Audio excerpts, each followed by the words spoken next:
అభివృద్ధి చేస్తాం. ఓం నమో వెంకటేశాయ. కరుణాకర్ రెడ్డి, నువ్వు మాట్లాడుతూ ఉంటే నువ్వు ఇచ్చే స్టేట్మెంట్ దయ్యాలు వేదాలు వల్లించేలాగున్నాయి. నువ్వు ఒక నాస్తికుడు, మీ నాయకుడు ఒక నాస్తికుడు. మీ యొక్క ప్రభుత్వంలో ఆ రోజు ఒక పుణ్యక్షేత్రమైన తిరుమలని వ్యాపార క్షేత్రంగా నడిపిందని ప్రజలందరికీ తెలుసు.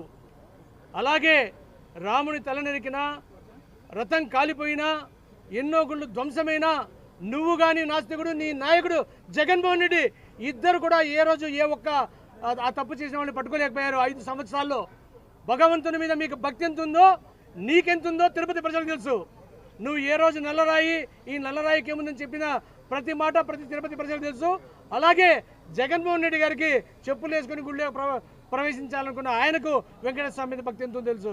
మీరు మాట్లాడితే దయ్యాలు వేదాలు వెలిచినట్టుంటాయి. మీకోసం ఇంతమంది ఎమ్మెల్యేలు అంతా వచ్చారు, 10 గంటలకు వస్తామన్నారు, రాలేదు. ఖచ్చితంగా చెప్తున్నాం, నువ్వు నీ కొడుకు 60,000 ఓట్లతో ఓడిపోయారు. మీ ఎగ్జిస్టెన్స్ కోసం భగవంతునితో ఆటలాడొద్దండి.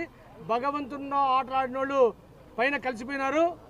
కాబట్టి నీకు చెప్తున్నాం, నీ నాయకుడికి చెప్తున్నాం, తిరుపతి వెంకన్న స్వామితో మీరు తమాషాలు చేయొద్దండి. మీరు చేసిన కాంట్రాక్ట్లు, పర్సెంటేజులు, లడ్డు వ్యాపారం, నెయ్యి ప్రతి ఒక్కటి కూడా బయట తీసి ఎన్డీఏ ప్రభుత్వం, తెలుగుదేశం అయితే మీ పవన్ కళ్యాణ్ గారు, మోడీ గారు, మీ కథ రాబో రోజుల్లో ప్రతి చరిత్ర బయటకు వస్తుందని తెలియజేస్తున్నాం. నీకోసం ఇంకా వెయిట్ చేస్తున్నాం. దమ్ముంటే రావాలని చెప్తున్నాం. జై జనసేన, జై ఎన్డీఏ. 1000 కోట్లను తిన్నా